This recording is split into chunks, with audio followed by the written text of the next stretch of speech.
জাকির হোসেনের ভাই গ্রেপ্তার। পাক গুপ্তচর সন্দেহে একাধিক তথ্য পাচারে জড়িত বলে দাবি এসটিএফের। কয়লা বালির পাথরের পরে এবার দেশের দেখুন, এই গোপন ধরনের তথ্য। দেশবিরোধী গতিবিধির যে ক্রিয়াকলাপ পশ্চিমবাংলায় কেন্দ্র করে বহু বছর চলেছে, এখনও চলছে। আমরা সেটাকে সমাধানের চেষ্টা করছি। অন্যান্য রাজ্যে শেষের দিকে চলে এসছে, কিন্তু এই যে বিরোধীরা যে ধরনের আন্দোলন করে এদের মনোবল বাড়াবার চেষ্টা করছেন। কিন্তু আমাদের সরকার, রাজ্য সরকার, কেন্দ্র সরকার দুটোই এই ধরনের বিদেশি এজেন্টদের এখানে যে বাড়বাড়ান্ত, এটা কিছুতেই সহ্য করবে না। এখানকার সাংবাদিক আছেন কুষ্টিয়া, ওই সব চিকিৎসা উনি মিকিৎসা করাতে, হিন্দু, উনি ফ্যামিলি নিয়ে এসেছিলেন। চিকিৎসা করাতে আসে থাকে। হ্যাঁ, সেটা হচ্ছে কালকে যাদবপুর বিশ্ববিদ্যালয়কে কেন্দ্র করে যা হলো সেটাকে অনেকেই বলছে যে দুদলের শক্তি প্রদর্শন হলো। আমার জানা নেই কি হয়েছে, আমি ইন্দোরে ছিলাম, কি ঘটনা হয়েছে জানি না আমি। বিশ্ববিদ্যালয় দখলের চেষ্টা হয়েছে, এবিভিপি বনাম এসএফআই বনাম পুলিশ বনাম ধস্তাধস্তি ডিম, এবং যাদবপুরের যে এমব্লেমটা ছিল গেটে লাগানো বিশ্ববিদ্যালয়, সেটা আবার খুলে নেওয়া হলো কালকে। দেখুন, পরিবর্তন হয়েছে, অনেক কিছুই হবে। 6 মাস অপেক্ষা করুন, একটু উঠা পাটা উল্টা পাল্টা। তবে এটা ঠিক যে দাদাগিরি, দেশবিরোধী ক্রিয়াকলাপ, এটা চলতে দেওয়া যাবে না কোথাও। যাদবপুরে একাধিকবার দেশবিরোধী স্লোগান উঠেছে।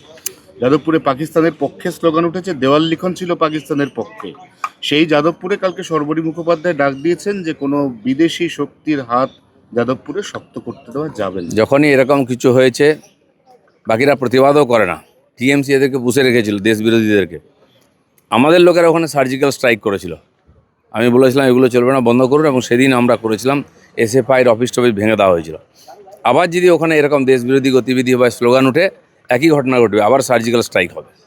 অভিষেক বন্দ্যোপাধ্যায়ের ব্যাংক অ্যাকাউন্ট নিয়ে টালবাহানা চলছে, এই অ্যাকাউন্ট ফ্রিজ হবে কি হবে না এখনো বিস্মাও চলে। আদালত তো চলছে, যে ব্যাপারটা সেটা নিয়ে না বলেই ভালো। আদালত দেখছেন সব খতিয়ে।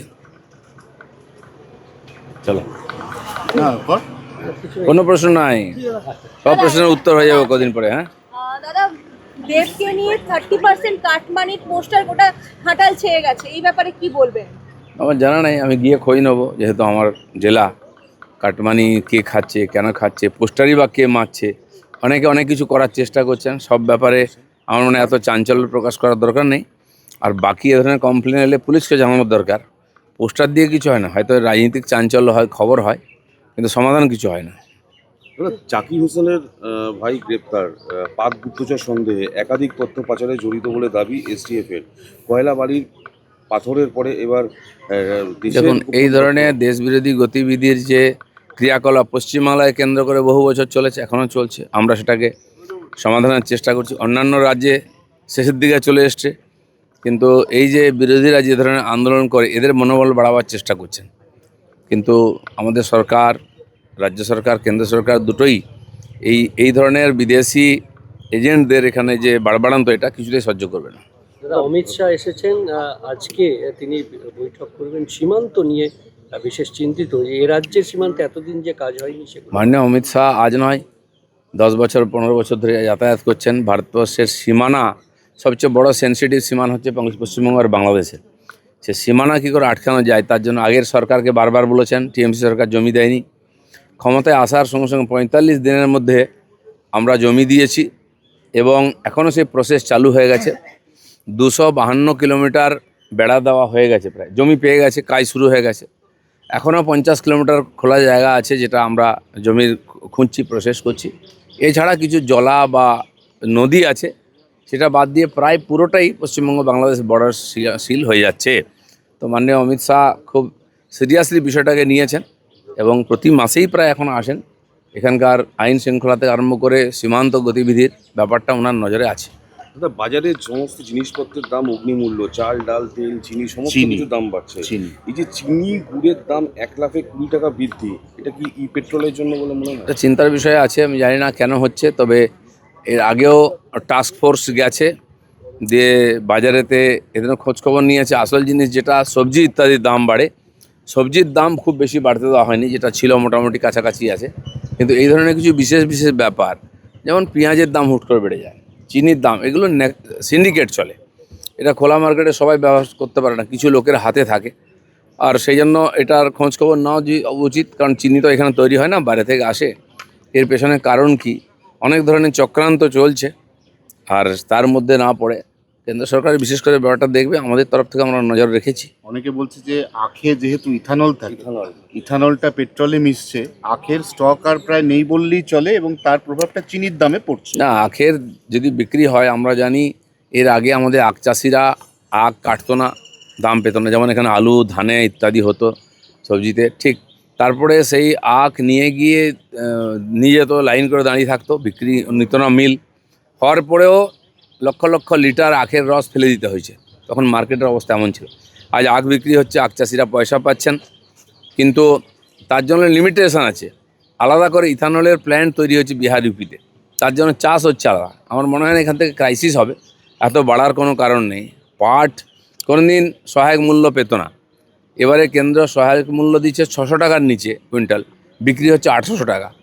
তো চাষিদের পক্ষে লাভ হয়েছে এটা, কিন্তু কালোবাজারি করে সাধারণ মানুষের মধ্যে ক্রাইসিস তৈরি করাটা এটা অনুমতি দেওয়া যায় না। জাকির হোসেনের ভাই গ্রেপ্তার, পাক গুপ্তচর সন্দেহে একাধিক তথ্য পাচারে জড়িত বলে দাবি এসটিএফ এর। কয়লা বালির পাথরের পরে এবার দেশের দেখুন, এই গোপন ধরনের দেশবিরোধী গতিবিধির যে ক্রিয়াকলাপ পশ্চিমবাংলায় কেন্দ্র করে বহু বছর চলেছে, এখনও চলছে, আমরা সেটাকে সমাধানের চেষ্টা করছি। অন্যান্য রাজ্যে শেষের দিকে চলে এসছে, কিন্তু এই যে বিরোধীরা যে ধরনের আন্দোলন করে, এদের মনোবল বাড়াবার চেষ্টা করছেন, কিন্তু আমাদের সরকার, রাজ্য সরকার, কেন্দ্র সরকার দুটোই এই ধরনের বিদেশি এজেন্টদের এখানে যে বাড়বাড়ান্ত, এটা কিছুতেই সহ্য করবে না। এবার সাংবাদিক আছেন কুষ্টিয়া, ওই সব চিকিৎসা উনি করাতে, হিন্দু, উনি ফ্যামিলি নিয়ে এসেছিলেন। চিকিৎসা করাতে আসে। হ্যাঁ, সেটা হচ্ছে কালকে যাদবপুর বিশ্ববিদ্যালয়কে কেন্দ্র করে যা হলো, সেটাকে অনেকেই বলছে যে দুদলের শক্তি প্রদর্শন হলো। আমার জানা নেই কি হয়েছে, আমি ইন্দোরে ছিলাম, কি ঘটনা হয়েছে জানি না। বিশ্ববিদ্যালয় দখলের চেষ্টা হয়েছে, এবিভিপি, বনাম এসএফআই, বনাম পুলিশ, বনাম ধস্তাধস্তি, ডিম, এবং যাদবপুরের যে এমব্লেমটা ছিল গেটে লাগানো বিশ্ববিদ্যালয়, সেটা আবার খুলে নেওয়া হলো কালকে। দেখুন, পরিবর্তন হয়েছে, অনেক কিছুই হবে, 6 মাস অপেক্ষা করুন, একটু উঠা পাটা, উল্টা পাল্টা। তো এটা ঠিক যে দাদাগিরি, দেশবিরোধী ক্রিয়াকলাপ, এটা চলতে দেওয়া যাবে না কোথাও। যাদবপুরে একাধিকবার দেশবিরোধী স্লোগান উঠেছে, যাদবপুরে পাকিস্তানের পক্ষে স্লোগান উঠেছে, দেওয়াল লিখন ছিল পাকিস্তানের পক্ষে। সেই যাদবপুরে কালকে সর্বরী মুখোপাধ্যায় ডাক দিয়েছেন যে কোনো বিদেশি শক্তির হাত যাদবপুরে শক্ত করতে দেওয়া যাবে না। যখনই এরকম কিছু হয়েছে, বাকিরা প্রতিবাদও করে না। টিএমসি এদেরকে পুষে রেখেছিল, দেশ বিরোধীদেরকে। আমাদের লোকেরা ওখানে সার্জিক্যাল স্ট্রাইক করেছিল, আমি বলেছিলাম এগুলো চলবে না, বন্ধ করুন, এবং সেদিন আমরা করেছিলাম, এসএফআইয়ের অফিস টফিস ভেঙে দেওয়া হয়েছিল। আবার যদি ওখানে এরকম দেশ বিরোধী গতিবিধি বা স্লোগান উঠে, একই ঘটনা ঘটবে, আবার সার্জিক্যাল স্ট্রাইক হবে। অভিষেক বন্দ্যোপাধ্যায়ের ব্যাংক অ্যাকাউন্ট নিয়ে টালবাহানা চলছে, অ্যাকাউন্ট ফ্রিজ হবে